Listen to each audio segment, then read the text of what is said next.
I'm here today to participate in the International Space and Development Conference this year, 2005, in Washington, D.C. Here to lead a forum this morning on space tourism, but I was hoping to come much earlier because I think it's hugely important what the NSS is doing in really being an advocate organization for the future of citizen spaceflight, and that's something that Popular Science has always been, obviously hugely in support of, and we're looking to make sure that in the not too distant future, all the promises that we've made to our readers over the years, that they and or their descendants will actually ultimately be able to safely fly into space. Hi. Leonard David is here, and myself, and Space News, our sister publication, Brian Berger was by. So yeah, we're giving it the full court press here. Hello, my name is Bennett Rutledge. I'm a volunteer for the National Space Society, and I'm here at the International Space Development Conference in Arlington, Virginia on the 21st of May, 2005. Penny Glackman from Marion Elementary School right outside of Philadelphia, Pennsylvania, and I'm here as a supporter of space exploration, and also I'm slated to receive an award this evening for work that I did with my Pennsylvania House and House Representative and Senator in Harrisburg to pass a resolution in the state of Pennsylvania supporting the vision for space exploration. Hi. I think NASA's technology transfer efforts are really important. We see that NASA has the Technology Transformation Program that they're working on right now in an effort to consolidate, streamline, and basically make the whole technology transfer process more efficient. Good morning. I think that's going to mean big things for spinning out technology into the commercial marketplace, as well as helping to spin in technologies that NASA will need for future missions, including the mission to Mars. So it's a big step forward. It's a very progressive step, and we're excited to watch and see what will happen. Well, my name is Steve Squires. I'm a professor of astronomy at Cornell. I'm also the scientific principal investigator on the Mars Exploration Rover mission. Hi, my name is Wayne White, and I'm an attorney, and I've been writing about national and international space law for over 20 years. I'm a longtime member of the National Space Society, and I'm here because I always enjoy this conference. We're huge supporters of, moving the NASA's agenda and private agenda towards enabling citizens to get into space. NASA's agenda to, onto Mars and beyond. That's our hope. Hi, my name is Anthony Dignan Cabrera, and I am the editorial director for Imaginova Corporation. We basically run space.com, livescience.com, and we are now the editors and printers of Ad Astra magazine, the magazine of the National Space Society. And I'm here to chair a panel, a plenary session with two gentlemen from Virgin Galactic on Saturday. And I'm also here to help cover this International Space Development Conference for Ad Astra Online, which is the sub-site on space.com that is part of our partnership, which allows us to edit and print their magazine. And we'll see all stripes of imagination represented here this weekend, I think, Ronnie, because... That's right, Bill. Yeah, first stop is the moon. Then Mars eventually. We're not sure if we will put an asteroid or a moon of Mars in between that or not. That we're still working that out, but I think the first stop's going to be the moon. This has clearly been one of the best conferences that I've attended, and I think all those involved, the participants, I'm just an eager listener, but I've enjoyed every bit of what I've seen of the International Space Development Conference. And being a former chairman of NSS, I applaud all those who are responsible for such a magnificent display of open communication for a large number of people. My guess would be that within another generation, we will be seriously on the way to colonizing Mars. And that's going to be that's going to take a lot of breakthroughs and a lot of international cooperation, but I think that's going to come about. In the 1840s, it was the gold rush that gave the economic clout to help make the United States a superpower. And what we're saying is that we want to go to the moon to get resources like the platinum group metals in order to provide the resources for us to move to the hydrogen economy and to ignite a further economic renaissance in that particular area to solve our energy problems here on the Earth. Titanium ore and other valuable resources. The result was that on October 4th, 2004, the Pennsylvania House of Representatives passed a resolution supporting the vision for space exploration, and later in the autumn of 2004, the Senate of Pennsylvania also passed a resolution to support space exploration. So I was very excited about being part of that. I'm Robert Zubrin. I'm president of the Mars Society, and I'm here to share my ideas with people on how we can send humans to Mars. What will it take to establish a colony on Mars? Well, the technology to send humans to Mars basically exists. We're much better prepared today to send humans to Mars than we were to send people to the moon in 1961 when Kennedy started the moon program, and we were there 8 years later. The primary thing that really is required is a national decision to really do this. Hi, I'm Greg Rucker. I'm from Phoenix, Arizona, actually Glendale, and it's my privilege to be here to meet up with persons from all over the world who are gathering together to celebrate space flight, the newest and most innovative type of activity that a human can enjoy. I'm a pilot, so have spent time flying a variety of aircraft. I'd love to be a passenger and go to orbit, or actually, if I get an opportunity to do it, to fly a vehicle to the moon. I don't want to work for the government or NASA. I want to do it because it's fun. Anyway, I have just come out of a briefing by Burt Rutan, who actually has done it with scaled composites in his Spaceship One. How much better does it get?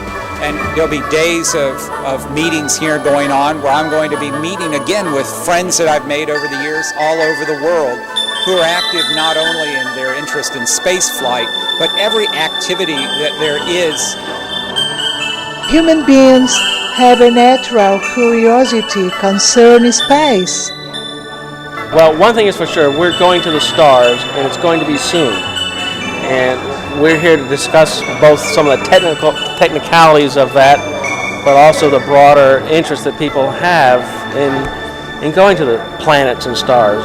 And I think a lot of what's being said at this conference is something that each of us will be taking back to our local communities to share in schools and churches and the like. I think the event itself right now is a success in its own right by the virtue of the quality of the speakers and the depth and breadth of space exploration that it's covering.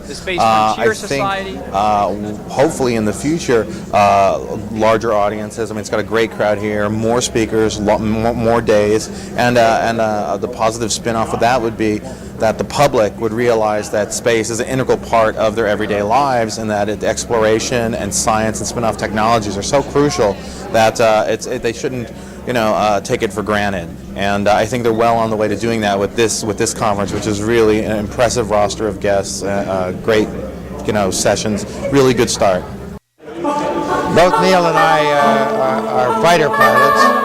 Neil has been a test pilot with great experience, and I'm sure we were thinking about what is the best thing we can possibly do to make this the most successful thing that we've ever done in our lives.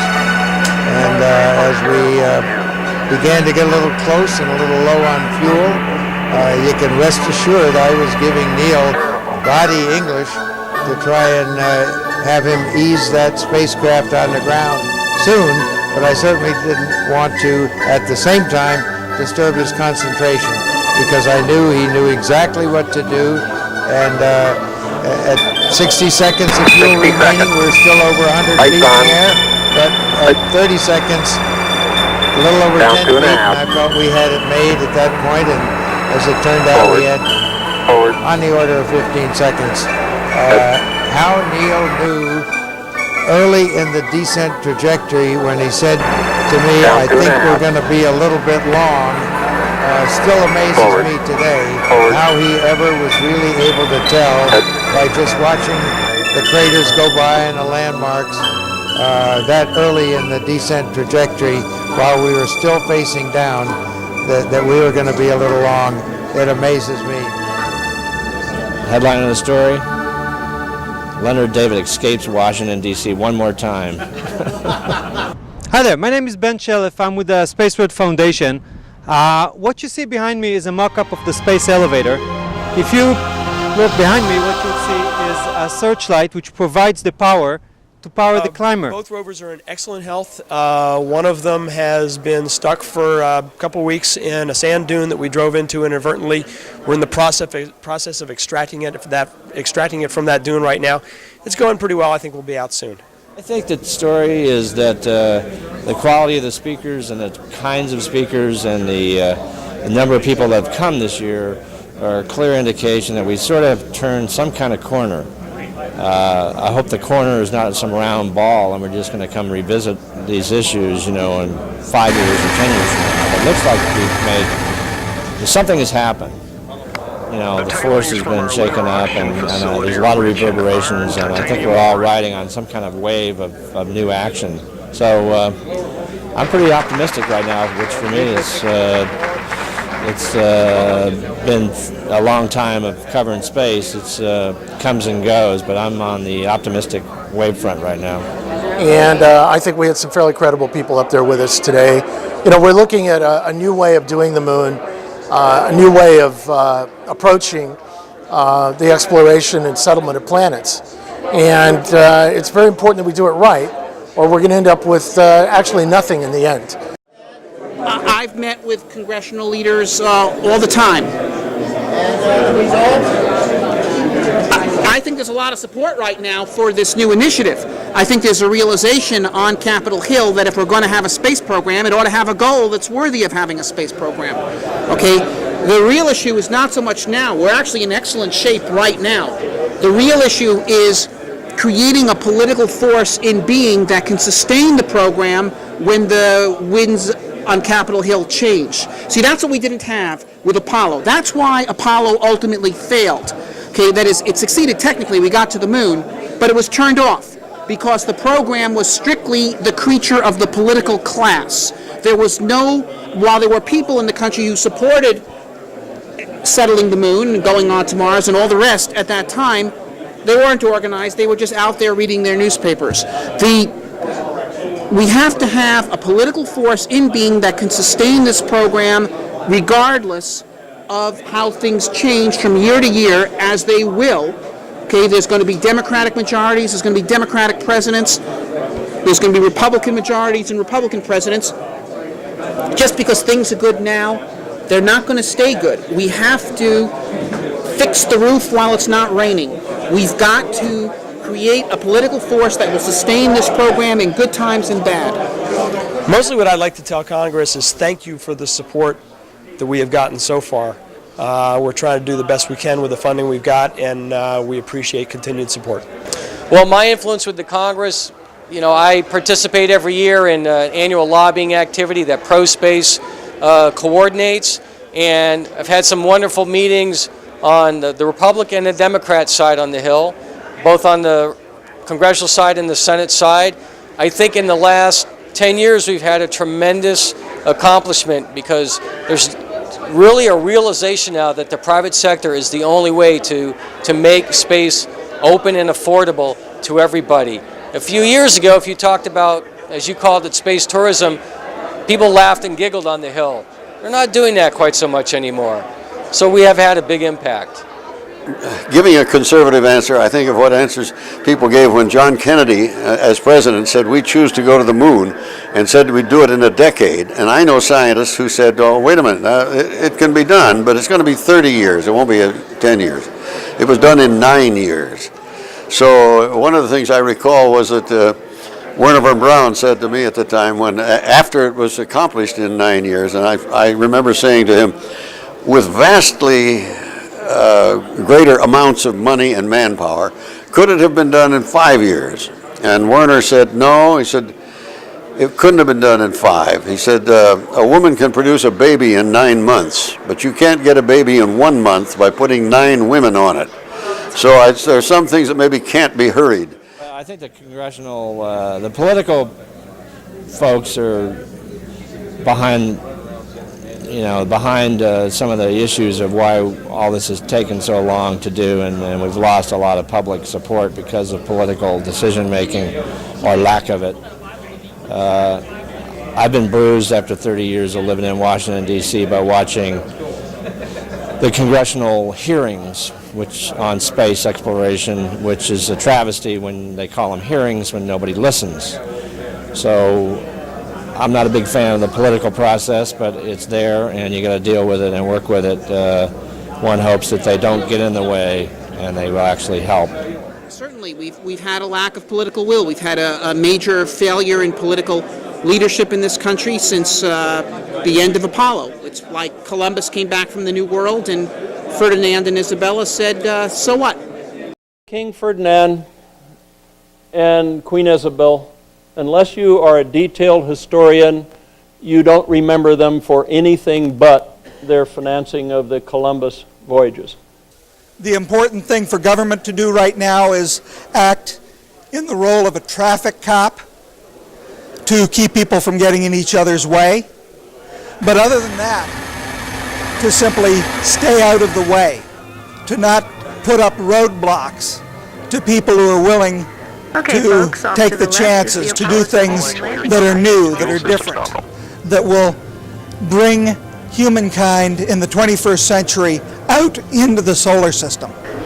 I would say of all things that ought not to be sullied by partisan politics, this is one of them, and it would be a great idea if you give serious thought to the far future of what this means to our country and to humanity, and a great opportunity to exert statesmanship instead of just politics.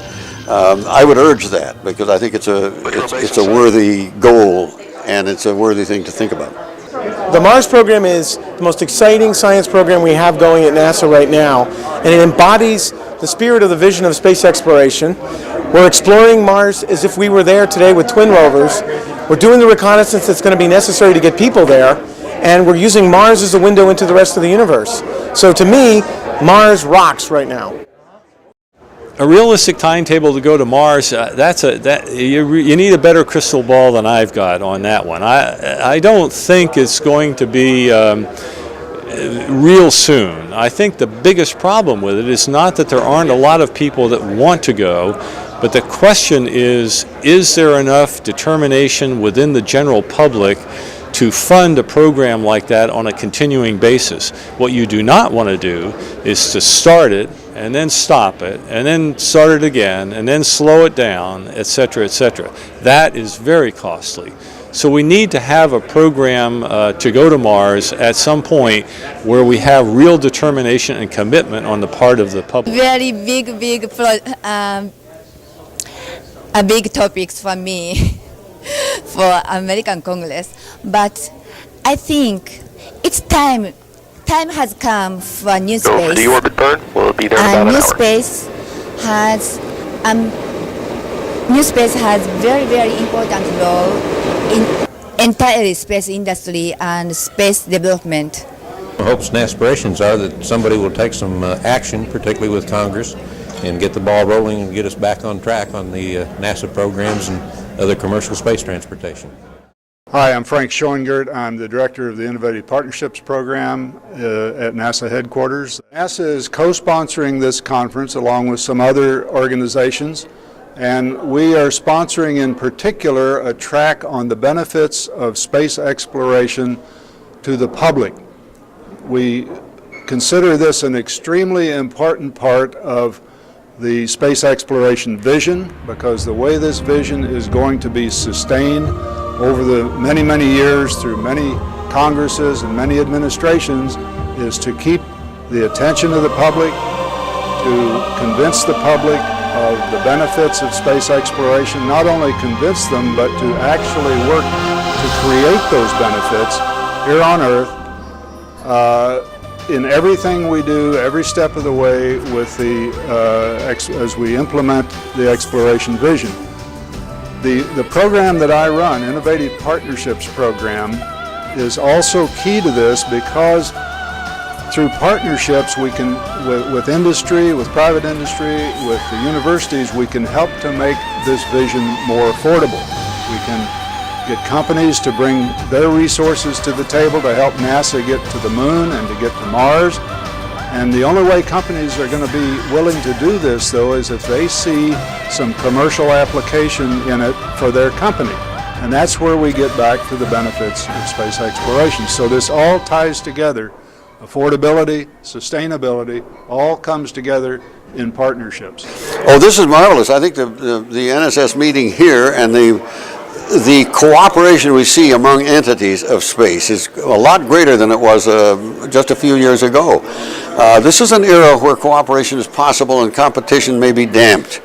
I'm glad to see that, and I think this has been an enormously successful convocation, and I've been pleased to be a part of it. We just had our Board of Governors meeting, so I think we'll be fired up to do some things between now and the next time we meet, which may be next year or at least the year after.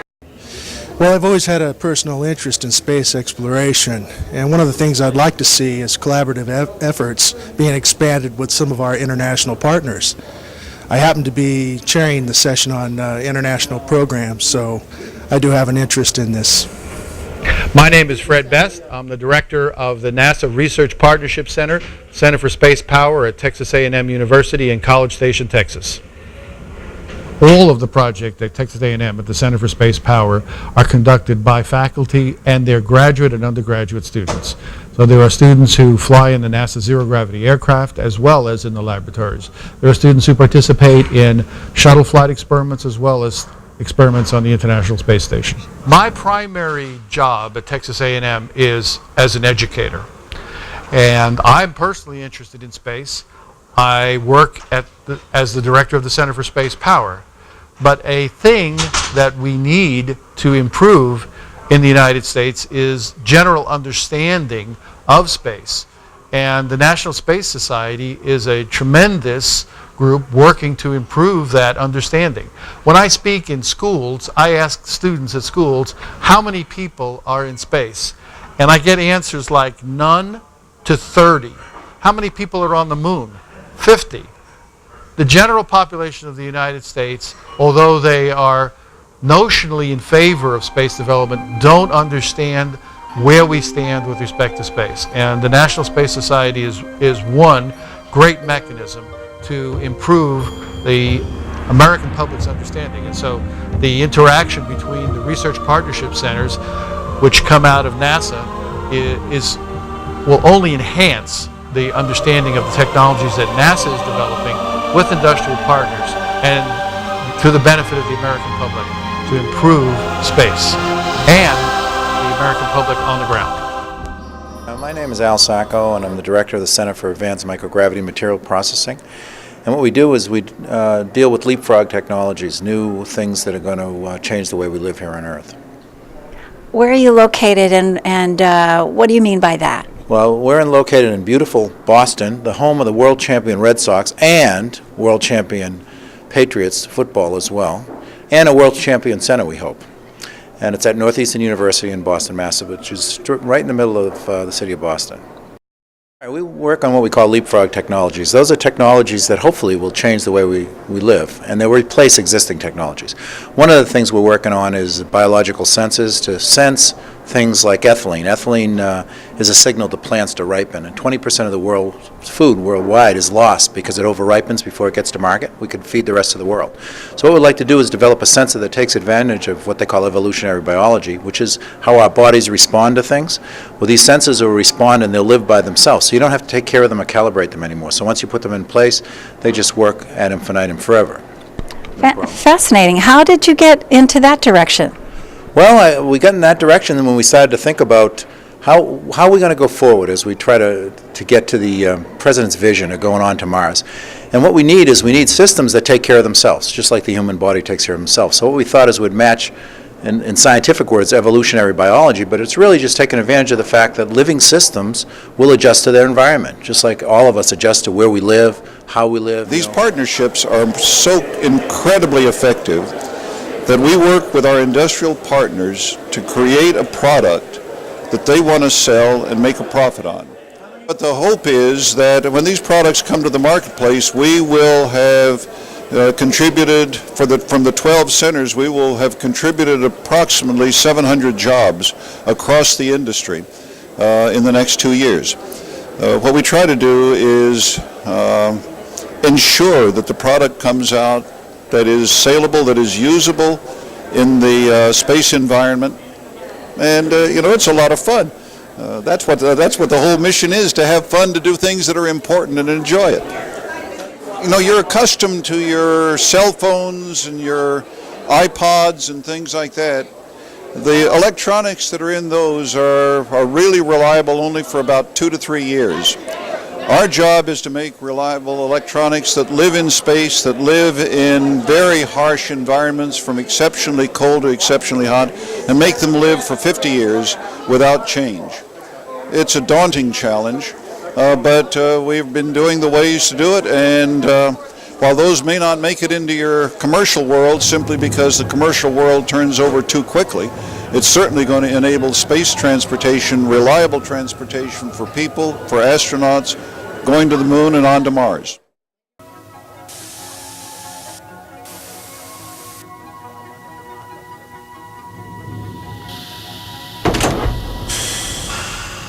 Docking with transfer 1, we have a lock. Tell them not to fly that darn robot so close.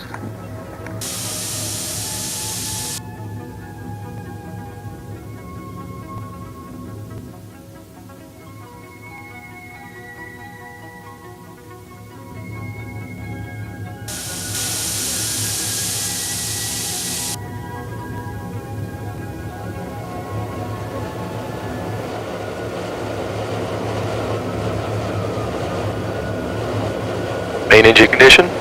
Max primary thrust achieved. Prepare for lantern kick in 3, 2, 1, mark. My name is Jeff Kruken. I'm the Executive Director of the Space Frontier Foundation, and I'm here because I represent an organization that has an undying and unwavering belief in the importance of humanity migrating into space on a permanent basis. And we want to unleash the power of the private sector to make that happen. What I depend on right now is entrepreneurs, people in the commercial sector who want to make a profit doing things like space tourism, like building hotels, or even building permanent mining operations off-planet. Of course, when I say going to the stars, I mean everything between here and the farthest reaches of your imagination. When I was 10 years old, I read Buck Rogers when it was a relatively new strip, and it was called Buck Rogers in the 25th Century. And because they believed, that the creators of Buck Rogers believed that it would come to pass that men would go to the moon and to Mars and so forth, but that it would be 500 years in the future. And that's what they really thought. And I remember now, it happened at that time in 1930 when I first read of it. They thought it was going to be 2430 AD that would happen. And if a fortune teller had then told me that within 40 years, within actually 39 years after that, the first man would walk on the moon, it would have seemed a very fantastic prediction. But that's exactly what happened. So I think we're in a period of accelerated events when you think of it. One way of looking at it might be that you have 150,000 years of human intelligence as Homo sapiens sapiens. Only 400 years of science as we know it, and exactly 80 years of rocket science, because it was 80 years ago this year that Robert Goddard first bench tested the first liquid fuel rocket, and a year later launched it. That was the beginning of a serious thought of space exploration. 44 years since humans, astronauts, first went into space, And now, it's just weeks ago that citizens are going into space who are not astronauts. So you see this is all happening faster and faster. Transfer 1. So it's a great time to be alive, and a gathering like this, I think, shows a great deal about what is going on in our lifetime and how fast it's unfolding. I come from a generation that I refer to as the children of Apollo. These are people who grew up watching the program to put human beings on the moon, watching Captain Kirk dashing around the universe, Star Trek, Star Wars, reading science fiction by the greats such as Robert Heinlein, Arthur C. Clarke, Isaac Asimov. These people informed our decisions. They created for us a worldview, a feeling, a spirit, shall we say, that said, let's get out there and do something. Let's make this real. And of course, being children of Apollo, there was actually a great disappointment when at the end of the Apollo program, we ended up with a phrase that I coined a few years ago with a friend of mine, where we ended up with nothing but flags and footprints at the end of it. One of the saddest chapters in the opening of the space age. So we're here now. We're back. Some of us have money, some of us don't. We just have loud mouths. But we're back, and we're here trying to make a difference so that it never happens again. And if we go back to the moon, we stay. And this time it's permanent. The science fiction writers, Robert Heinlein, Arthur Clarke, and even Edgar Rice Burroughs, created a vision of what humanity could be like with a broader future, with a broader theater of activity, multi-planet species, new planets, new worlds, new possibilities. The possibilities of people of the future being the creators of their own civilization instead of just the inhabitants of one that had already been made. This vision, it's a vision of hope, it's a vision of freedom, this certainly is what moved me to become an astronautical engineer. Now there's a transitional shift onto the younger generations and always that new group of persons coming through the pipeline, and they need to get into the pipeline and believe that things are possible. Meet up with persons who have done it. Always, it seems, whether it was Wernher von Braun or anyone else, there's always been someone inspiring someone to go forward who is a mentor and says, hey, you can do this. So that's what persons like myself can provide as an opportunity for others. I actually wrote a letter to Wernher von Braun when I was a young boy, and he responded to me. So that piqued an interest, and it's continued with me to this day. My first influence when I was very young was reading science fiction. Ray Bradbury, Robert Heinlein, Arthur C. Clarke. Next thing I remember was when I was in grade school was when we were going to the moon. And I remember the teacher bringing into the classroom big black and white TV, that's all we had in those days, on one of those big carts, wheeling it into the classroom, and we would watch either the liftoff or the splashdown. And I just thought that was the most amazing thing. Yeah, I suspect that by the time my youngest of 11 grandchildren is half of my age, let me put it that way, I hope we're well on the way to getting to Mars, if not already there. My name is Ronnie LaJoy. I am an aerospace engineer in Huntsville, Alabama, an officer with the Huntsville chapter there. And like Bill, I am also a member of the board of directors and a very hardworking volunteer for the society. When are we going is probably almost as fundamental as are we alone. Because when are we going is fundamentally tied to how much we can afford and how hard we work. And unfortunately, we don't work for free because we have families and whatnot and paying school loans back. And I'll gladly take a cut, but I think a lot of my coworkers probably wouldn't. So the truth is, we cost a reasonable amount of money, and I think if we actually bring in more younger generations to work on this and more students, we can actually bring in the cost per hour down. We have a fairly old workforce right now, and there's actually a very big risk of losing a third to a half of the workforce in the aerospace field within the next 5 or 10 years. So we're not even going to get to the moon by then, and we're going to be losing those people. We have to replace those people. Now, the plus side, those people will probably cost less than the senior engineers. Well, Ronnie is modest, but the people in Huntsville are just wonderful people. I've met many of the German rocket scientists there and their families, and they're just an amazing group of people. I've been reading a book recently called The Wisdom Paradox, and the paradox is that as we get older and lose our memories and forget where we put our keys, we can actually get wiser.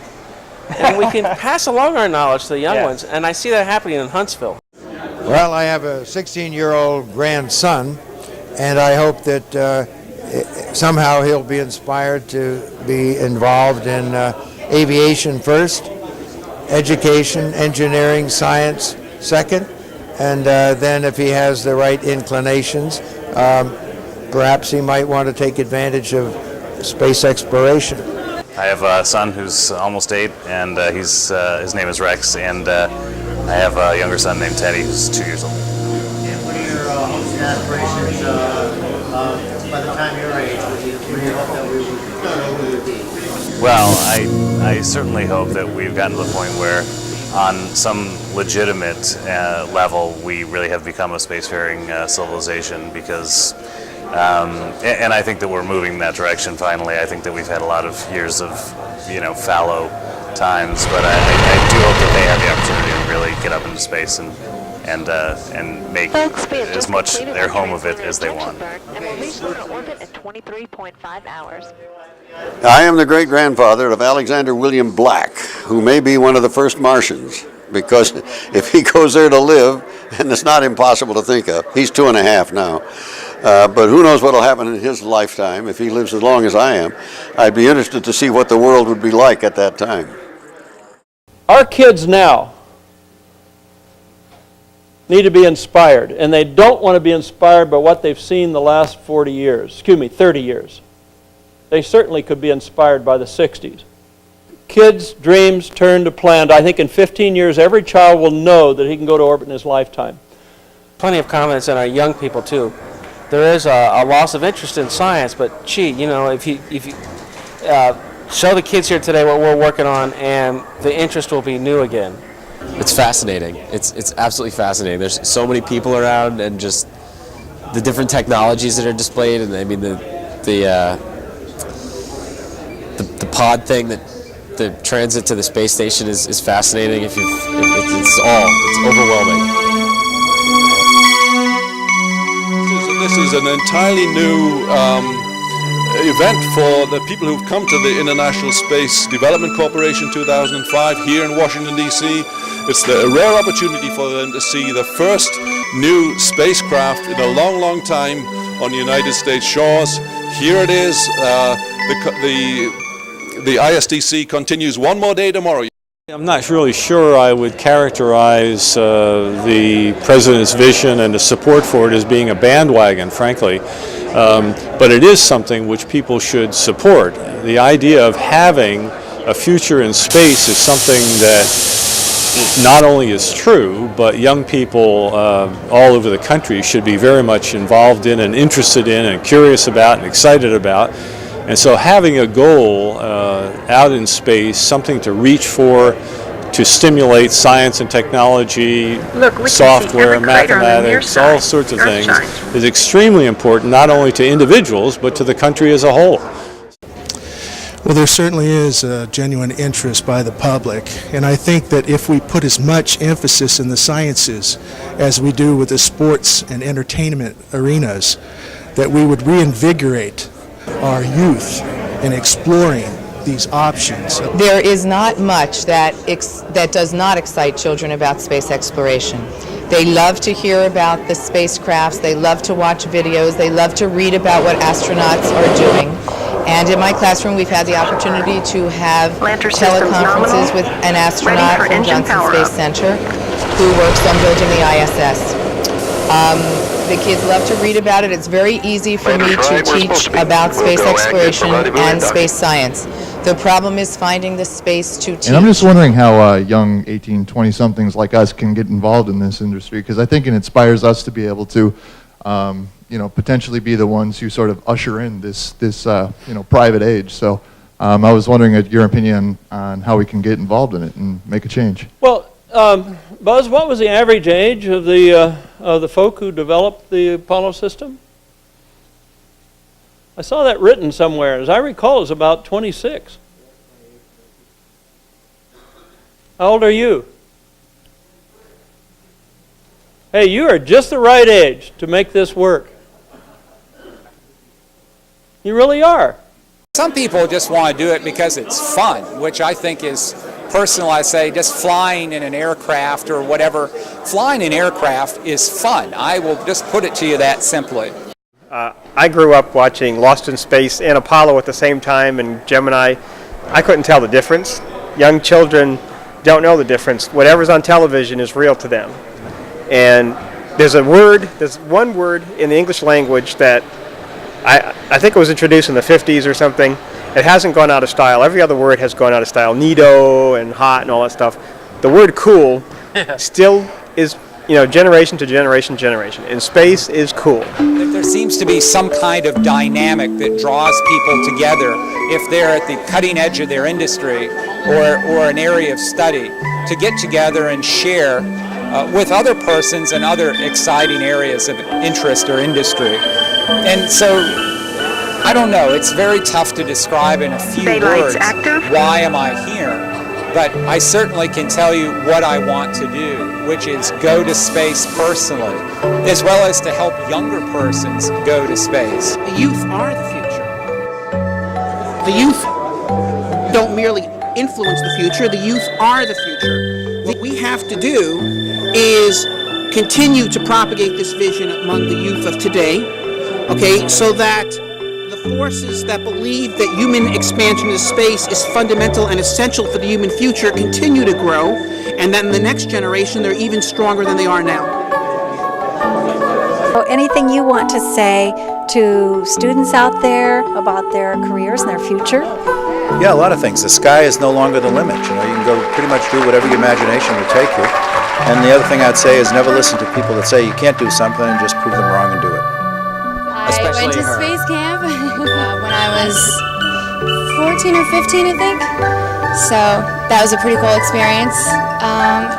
It was sort of half classroom, half hands-on experience. We did everything from 6-hour simulated missions to just learning about the space program. We live in a world in which there are many pressing human needs, and I would be the last person to deny that. There is starvation in Africa. There is oppression in many countries of the world. There are diseases that need to be cured. All these needs need to be addressed. But the idea that we cannot address the needs of the future at the same time that we attempt to address the needs of the present is a false one. It's like saying, how do you save seed corn for next year when there are people hungry today? You have to do both. You have to do your best to feed the hungry today, but you must plant the seed corn for next year. I hire them out of school. I don't look at their grades. I hire them out of the school based on the fire in their eyes and my gut feeling as to whether that person is innovative, will have the courage to take risk, and will work like hell on something he has passion for. That's who I hire, and I need a lot of folk now. I need folk in propulsion, structures, aerodynamics, flight tests, you name it. I would say that primarily we look at history of space exploration to try to understand the background of what has led us to where we are today, and also the future. We are students at American University, both physics majors, going into our senior year. Also in the Society of Physics Students. And one of our very common attendees of the physics students meetings is Kent Miller, who is pretty involved with all this, and he suggested that we come out and volunteer. Well, I'm here to represent the Space Frontier Foundation, which is an organization of individuals who we have the goals of leading a united humanity into space by creating free enterprise to do what it does best. So my particular interest in coming here today is to represent a project called Teachers in New Space. It drives off a program that was started by President Reagan in 1984, where America's teachers could experience spaceflight. those teachers would come back from space, and they would return to their classrooms and share their acquired knowledge, Okay, folks, their off to the left enthusiasm, is the and Apollo their 17 experience in landing general. site at Taurus-Littrow. Specifically and particularly as it applied to students who were engaged in math and science. 11,000 teachers applied for that program. In 1998, Barbara Morgan, who was the successor to Krista McAuliffe, who was unfortunately killed in a Challenger accident, became a mission specialist with NASA. And our program derives from there because Barbara Morgan, from 1984 to 1998, was the only teacher astronaut in the program. NASA restarted it in 2003, and despite the fact that it now required a full-time commitment down in Houston, taking the teacher out of the classroom, 1,600 applications were received. Despite that, as we stand here today, there's only 3 teachers that are receiving training to be astronauts and to fly into space. For roughly $20 million, using a price point of $100,000 for each suborbital flight, we can fly 200 teachers in space every year. That means that we have 1,000 teachers at the end of 5 years. Those 1,000 teachers will influence roughly 100,000 students each year. And we think that's tremendous value. We think it's tremendous, huge impact for education. It's certainly a huge impact for incenting and catalyzing suborbital space transportation. We think it's a huge win altogether. The Space Frontier Foundation, of which I am an advocate, serves the role right now of catalyzing those parties to engage in this program. I was always interested in astronomy, and then when Sputnik was launched, I actually saw it go overhead, and pretty exciting times. I think that's the one thing that we all forget is context of the times. Back in the 50s and early 60s, the space race was such a fundamental thing. Now we're creating a space race of people that can actually go into Earth orbit, suborbital flight, and beyond. Well, I think they need to do a little bit more public relations and get more of the commercial interests involved, because it's going to take a joint effort and also more of an international community. I am Kimberly Moody Urquhart. I'm the president of the Sarah Moody Foundation, and I was invited to the NASA convention to actually talk about how NASA technology saves children's lives. What we do is we have over 35 different disorders, and we provide the cooling vest for children, such as a condition of HED, which is hypohidrotic ectodermal dysplasia, known as being born without sweat glands. The cooling device that the children wear that we provide, that originated through NASA, actually saves them from becoming overheated. We also have another product that originated through NASA, which is a UV and UV protected clothing, which is 99% effective against any type of exposure with UV and ultraviolet light. This helps children that are born with diseases such as XP or polymorphic light syndrome, which is an allergy against sunlight, basically. They cannot live outside in the light. They can't be exposed to anything greater than a 40-watt light bulb. If they're exposed to anything greater than a 40-watt light bulb, there's a chance that they will get open sores and blisters, which ultimately results in melanoma cancer, and they die from it. So that's what we provide to the children that originated from NASA. Hi, I'm Professor Ron Merrill, Professor of Surgery at Virginia Commonwealth University, and director of one of the research partnership centers sponsored by NASA.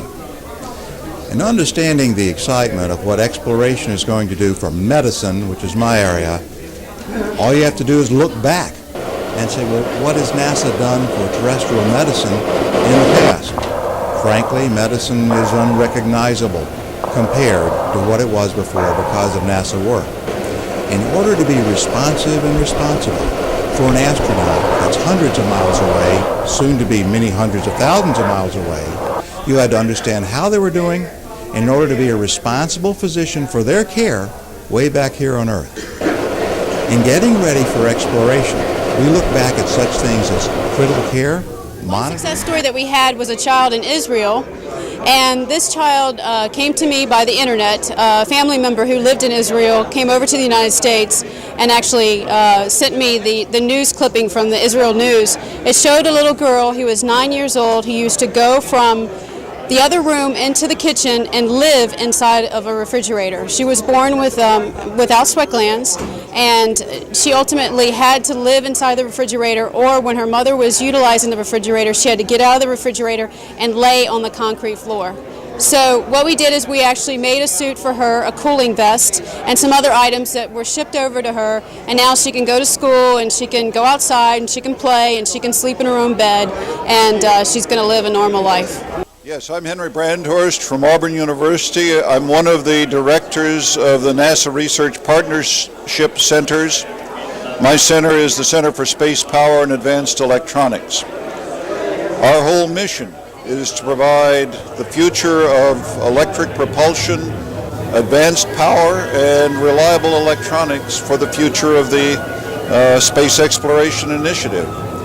In part, we're here because the whole Research Partnership Center group, the 12 centers, have sponsored the luncheon today. And we're delighted to have done that. But the more important thing is that we are trying to spread the word that the collaboration between these generally university-led partnerships and industry, who are our partners, are prepared to move forward in a cost-effective manner to bring the new frontier about. We're engaged in a lot of activities. At Auburn University, we do both electric propulsion for advanced systems. We do very lightweight solar arrays that have very high performance. We do hypervelocity impact that changes, allows us to understand what happens to materials in space to make them reliable.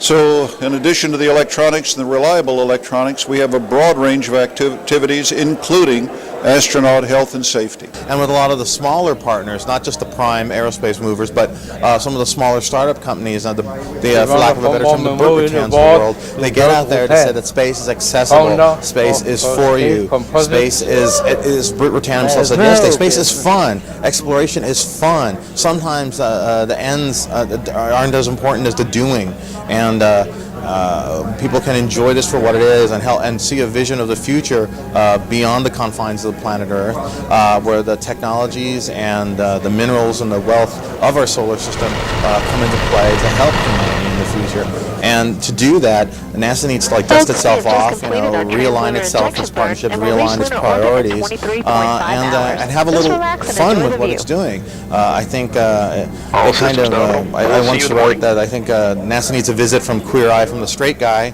to give them like a makeover and really get them out there to the public to a certain degree, certain warts and all attitude, that they're human, that the people who do these things can be risk takers, they can be a little reckless, they can be innovators, and they're just really full bore trying to create a new future for everyone.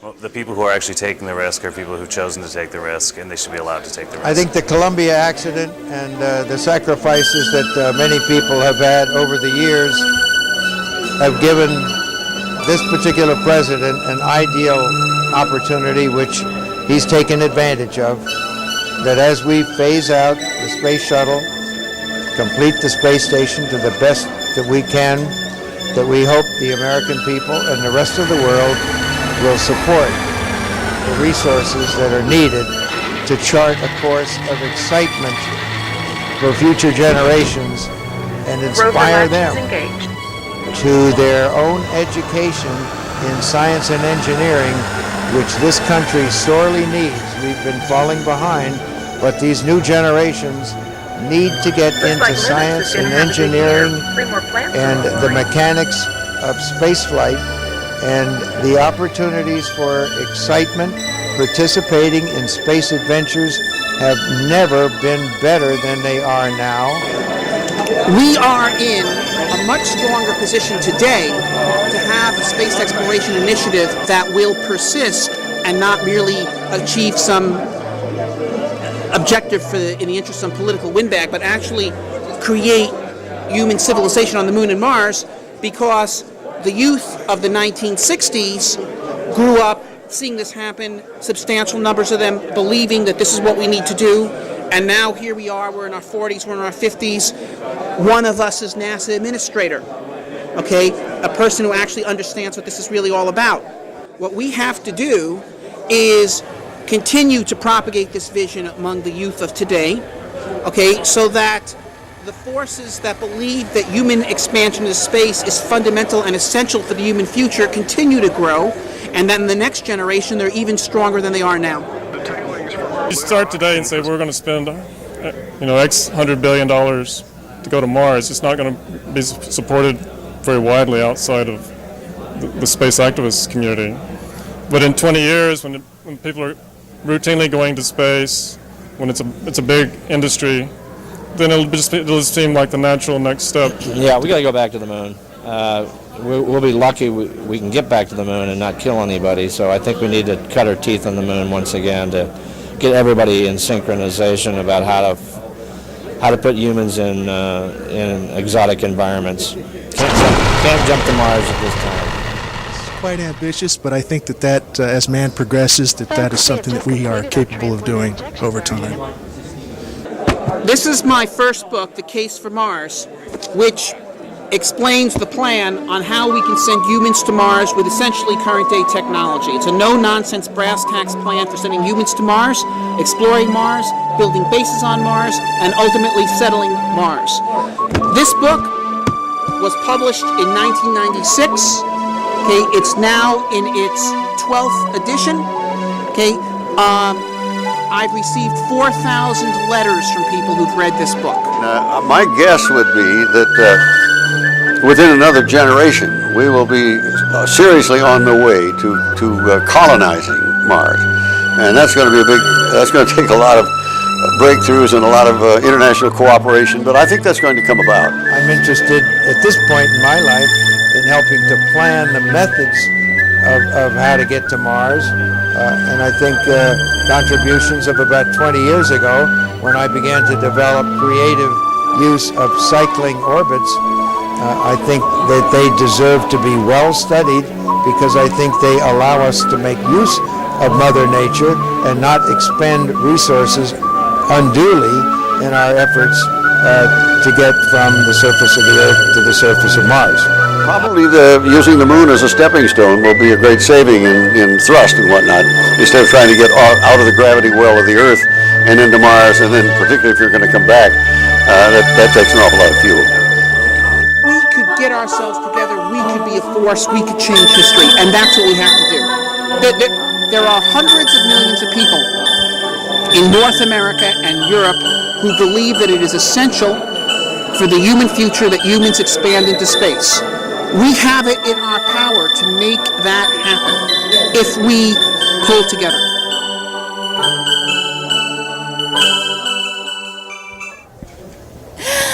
Moon. Yes, I hope myself I would like to go to moon.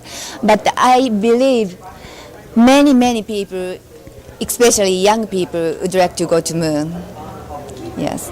We'll get back and stir up some lunar dust once again. I certainly would like to see that happen in the time frame that Bush has at least indicated, and then eventual human exploration of Mars. I think the first stop's going to be the moon. Well, the moon is a logical first stopping place because it's an island right off our coast, and there's a little bit of interesting history of the National Space Society that involves a merger of two prior groups, Ronnie. You remember the National Space Institute and the L5 Society. I don't think you remember.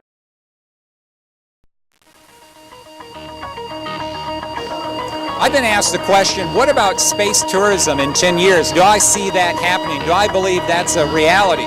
Well, with Burt Rutan and a flying vehicle, I say yes. The answer is it's a go.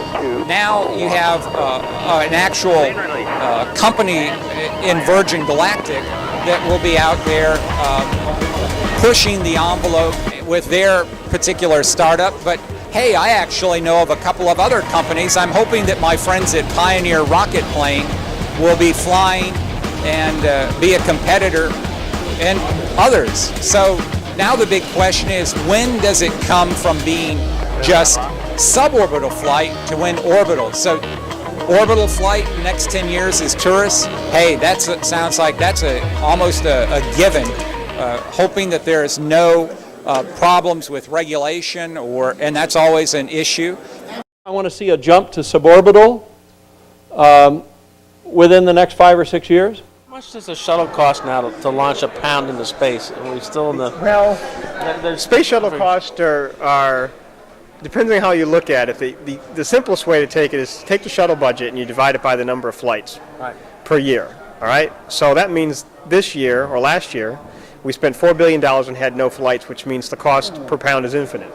Or you could take some earlier years, when the price was $3 billion, $2 billion, and we had 5 or 6 launches. So the true actual price of any real program like that, there's a tremendous amount of fixed cost. And in the case of the space shuttle program, it's $4 billion a year whether you fly none or 8. So the key thing is how do you utilize that extremely knowledgeable workforce?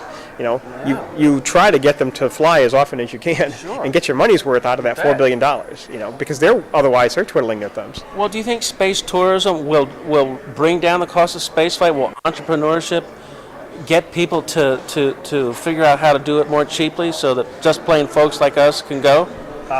Yes, I've always wanted to go, and you take what they thought was the average price of a shuttle mission, $500 million, divide by the 7 astronauts, and that's $70 million a pop, and that's a bit more than I've ever made. So that's more than Dennis Tito had to pay, isn't it? Hi, my name is Carl Gunther with SkyTrain Corporation. I'm a panelist and presenter on the lunar habitat for the Space Development Conference.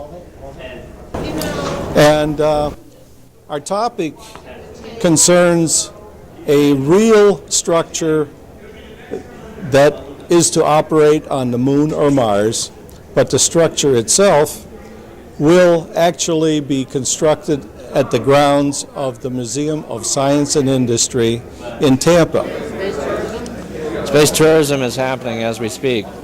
We've got people up in space stations. I think there are people training now for space tourist flights.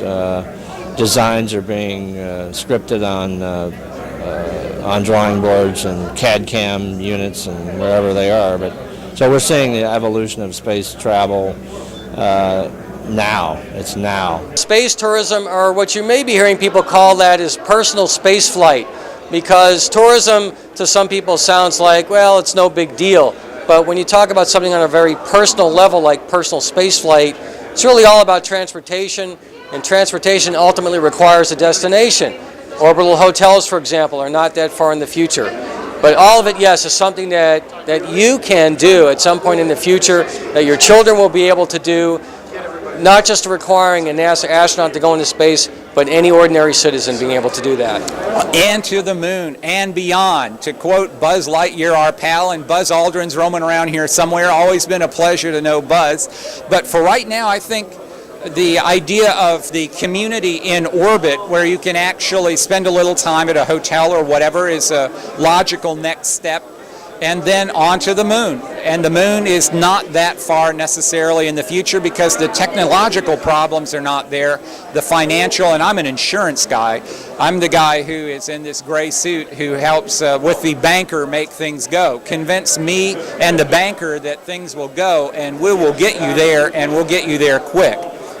Okay, my name is Paul Contursi, and I'm here to learn about space entrepreneurs because I'm the president of a new company called the Colony Fund LLC, and our goal is to offer the first retail venture fund that will allow small investors around the country and maybe around the world to invest in the companies that will form the backbone of the commercial space infrastructure of the 21st century.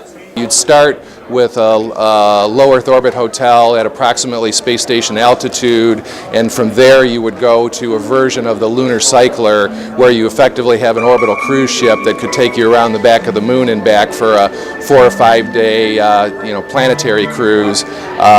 Going beyond the Earth-Moon system for anything on a commercial basis is probably several decades out, but I'm not quite 50 years old yet. I plan on having another 40 or 50 years of useful career, so my expectation is that by the time I'm too old to fly, there will be such things as commercial Mars transport. In the meantime, commercial suborbital, commercial low Earth orbit, and commercial Earth-Moon transport would be the 3 next steps as I see them. think it's going to take a lot of money and a lot of time.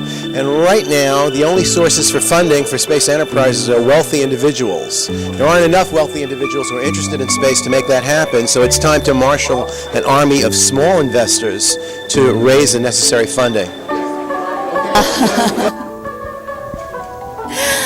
Moon. Implementation on Moon or Mars, and obviously to demonstrate to the riding public what NASA is giving back to the public, since SkyTrain is funded in part by TRDA, a NASA-approved project.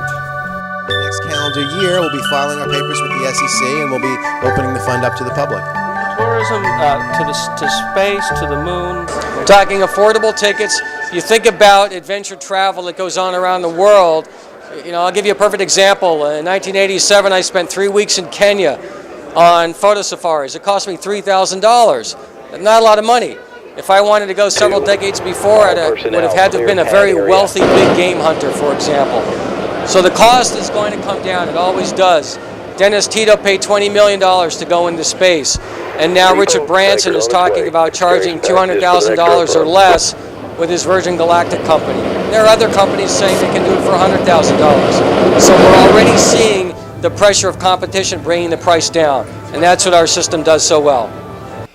I think the first industry can and will be high volume. And we are developing systems that have operating costs sufficiently low to meet a goal of about 100,000 people at least with this type. There's going to be others flying other types. This type can fly 100,000 people the first 12 years of operation. I'm Misuzu Onuki from Japan, Tokyo. I became an advocate of Space Frontier Foundation, and I would like to contribute between SFF and Japan and Asia. I have worked in space industry for more than 15 years because we have many space concepts of big space infrastructure, including space hotel. I had many opportunities to have projects related to space tourism.